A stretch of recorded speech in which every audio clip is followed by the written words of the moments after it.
Magandang araw po sa inyong lahat. Lalo na po sa inyo, Miss Selena.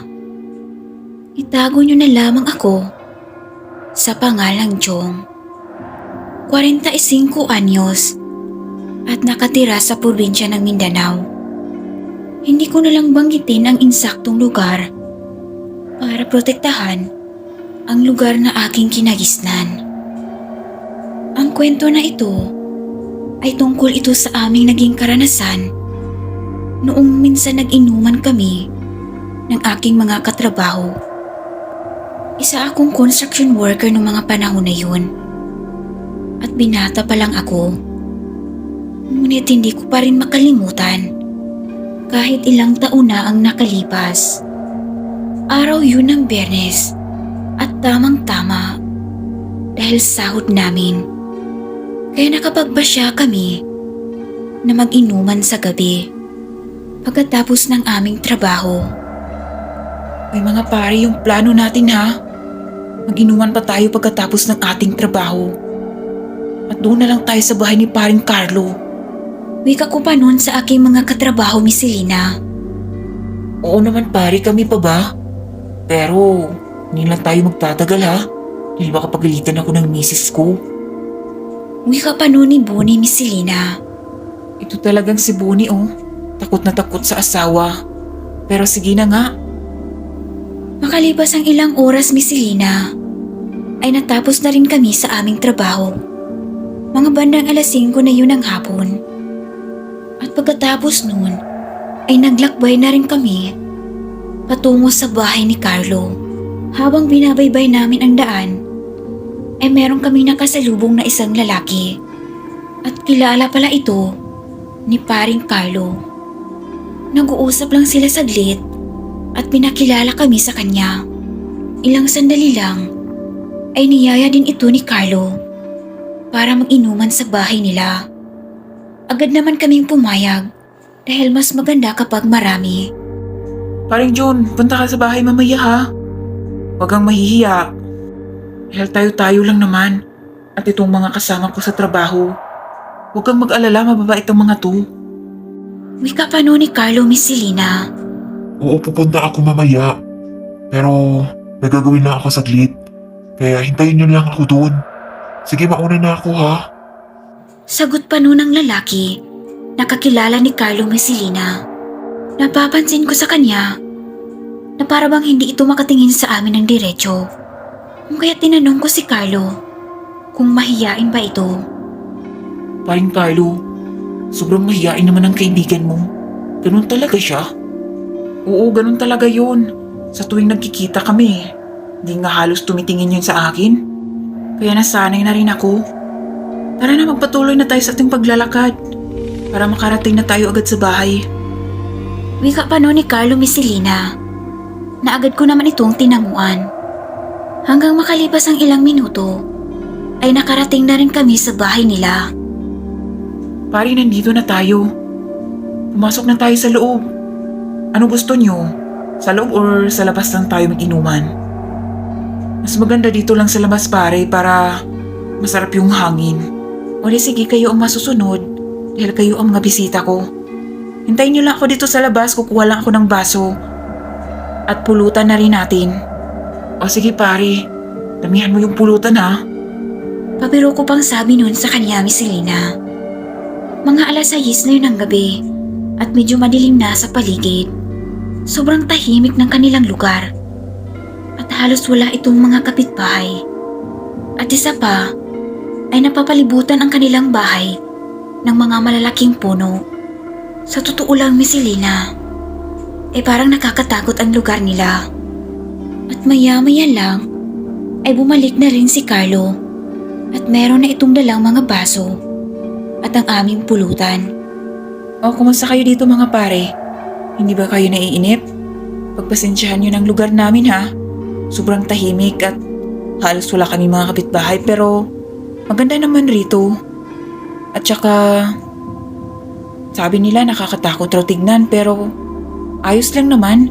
Kapag nasanay ka parang hindi mo na maisip yun eh. Wika pa noon ni Carlo sa amin, Miss Selena. Hindi ba kayo natatakot dito pare? Kasi kayong dalawa lang ng asawa mo. Sabi nila kapag mga ganitong lugar, maraming mga aswang. Wika ko pa nun sa kanya, Miss Selena, na hindi naman sumagot si Carlo. Kaya hinayaan ko na lang ito at nagsimula na kami mag-inuman. Sa tingin ko, na parang meron siyang tinatago sa amin na ayaw niyang sabihin. Marami kaming napagkwentuhan noon at hindi namin namalayan ay inabot na pala kami ng 8:00 ng gabi. Paring Carlo, nasaan na ba yung kaibigan mo? Anong oras na Hindi ba siya dumating? Maya-maya nandito na rin yun. Hihintayin lang natin saglit. Sagot pa nun ni Carlo, Miss Selena. At maya-maya lang ay meron kaming naririnig ng tunog ng baboy. Parang paparating ito sa aming kinaroroonan. Agad kaming natigilan noon dahil wala naman silang alagang baboy ni Carlo. At isa pa ay malayo naman ang kanilang mga kapitbahay. At wala rin daw itong alagang baboy. Kung kaya't nakiramdam kami noon sa paligid, Miss Selena. Ilang sandali pa ay nakaamoy kami na parang may patay na hayop sa aming paligid. Sabay kaming nagulat noon dahil wala naman ito kanina, Miss Selena. Kahit kalalaki kong tao ay agad naman nagsitayuan ang aking mga balahibo. Para bang bigla na lang akong kinilabutan sa hindi ko matukoy kung ano ang dahilan. At maya-maya lang ay palapit ng palapit ang tunog ng baboy, Miss Selena. Hanggang sa nakita namin ito na nasa likuran ng bahay ni na Carlo.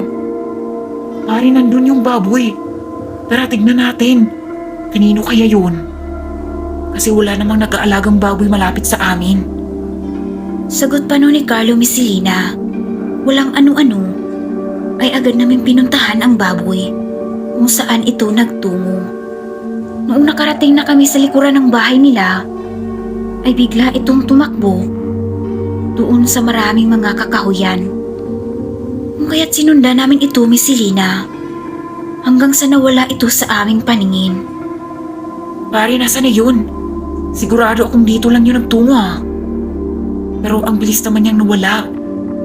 Wika ko pa noon sa aking mga kasama, Miss Selena.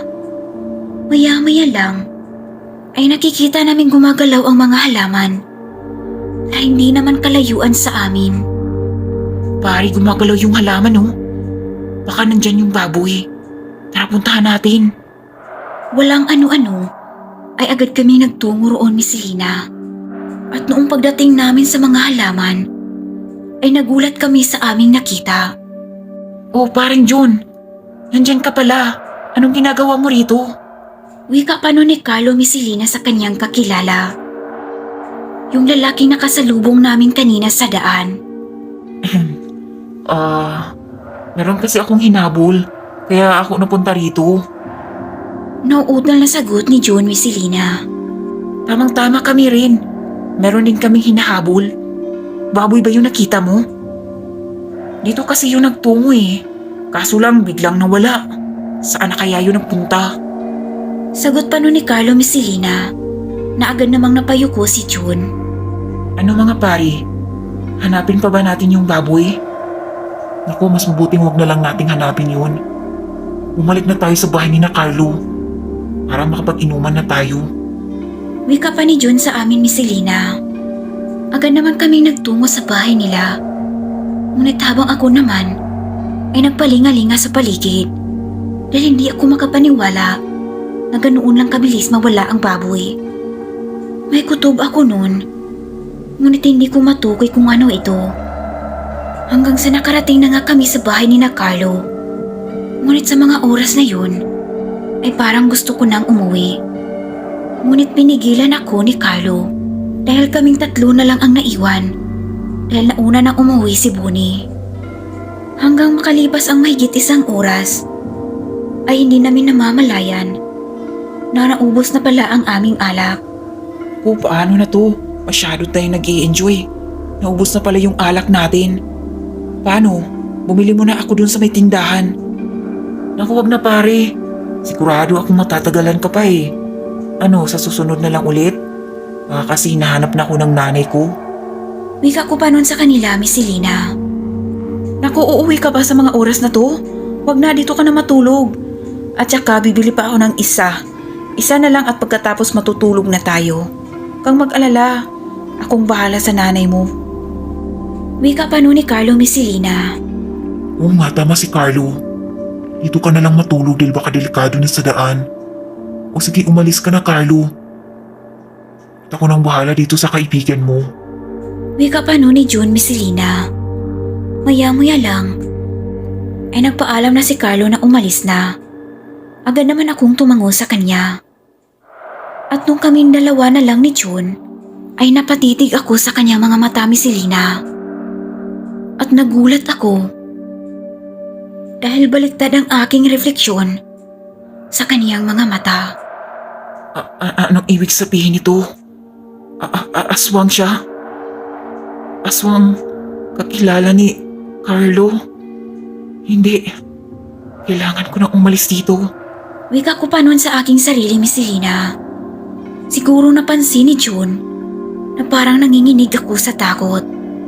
Agad naman itong nagsalita sa akin kung ayos lang ba ako.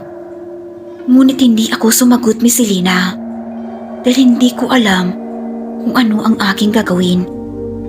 Hanggang sa nakatitig ito sa akin, Miss Selena, na para bang unti-unting nagbago ang kanyang anyo. At dahil doon, ay agad akong napatayo, Miss Selena.